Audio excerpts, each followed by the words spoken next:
Hoje eu quero que você reflita. Você falaria com um amigo querido da mesma forma dura que muitas vezes você se trata? Eu sou Vanessa Gifone, médica geriatra, e hoje, no Viver Ativo, vamos falar um pouquinho da importância de uma prática muitas vezes negligenciada, a autocompaixão. Hoje eu quero falar sobre o inimigo silencioso, o excesso de autocrítica, especialmente para aquelas pessoas que já passaram dos 50 anos.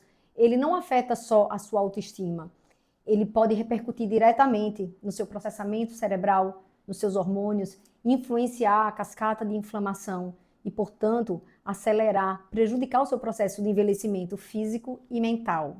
E isso tem base científica. Ah, mas eu sempre me cobrei muito, ou então o perfeccionismo me trouxe até aqui.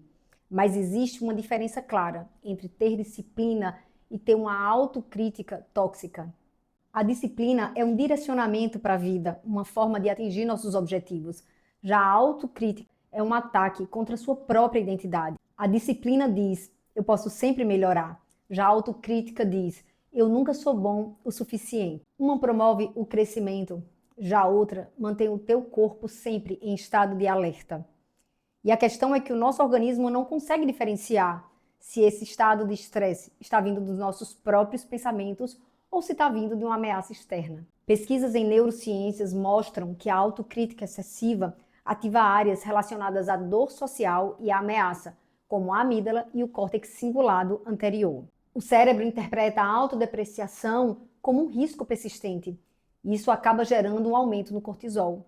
Quando cronicamente isso é perpetuado, aumenta-se um estado de inflamação, de estresse crônico. Sabemos que o estresse crônico está associado ao aumento de citocinas inflamatórias, à disfunção imunológica e também disfunção da memória e das funções executivas. O excesso de autocrítica, quando perpetuado cronicamente, vai hiperativar o eixo hipotálamo, hipófise adrenal, tão implicados na resposta crônica ao estresse. Existem inclusive evidências que esse estresse crônico ele vai influenciar e acelerar o encurtamento dos telômeros, um marcador biológico do envelhecimento celular. Por outro lado, a autocompaixão vai modular nossa resposta ao estresse e diminuir as citocinas inflamatórias. Isto é, não estamos falando de algo exclusivamente mental, estamos falando de biologia celular. Experimente fazer o seguinte exercício. Primeiro, escute a sua voz crítica, aquela que te julga, que aponta os seus erros, que se culpa. Depois, tente se colocar numa segunda posição, como se fosse uma segunda cadeira, aquela posição da vulnerabilidade. Se enxergue com as suas limitações, com as suas dificuldades e o quanto que você gostaria de ser acolhido nessa situação. Por fim, mude para uma terceira perspectiva, como se você sentasse numa cadeira externa e estivesse conversando com um amigo querido, com um familiar querido, que estivesse passando pela mesma situação que você, com as suas dificuldades, com as suas frustrações. Que palavras você usaria para essa pessoa, né? Que gesto de compaixão, de empatia você teria para com ela? É isso que você precisa quando lida com as suas próprias frustrações.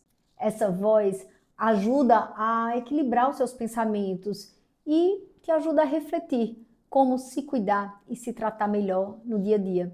Esse simples exercício ativa as redes neurais de regulação emocional e da empatia, te ajudando a lidar melhor com as adversidades do dia a dia. Ao longo de toda a minha vida, eu sempre me cobrei muito, sempre exigi de mim mesma ser a primeira aluna da escola, a que melhor falava inglês, a que melhor dançava balé. E a vida inteira eu persegui um nível de excelência e um excesso de cobrança que não vinha das pessoas, vinha de mim. E isso acabou me adoecendo. E eu precisei adoecer fisicamente para sair desse lugar, sentar na segunda cadeira, depois passar para a terceira cadeira e olhar para mim com mais empatia.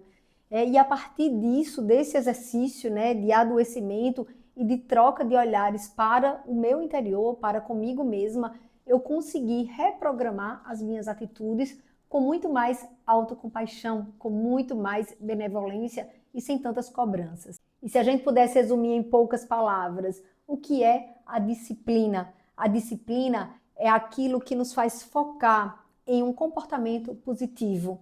Ela ajuda a encontrar soluções para o dia a dia e ela preserva, ela melhora a sua autoestima. Já a autocrítica excessiva, ela acaba amplificando a sua percepção das falhas, o sentimento de culpa e ela acaba destruindo, atacando a sua identidade.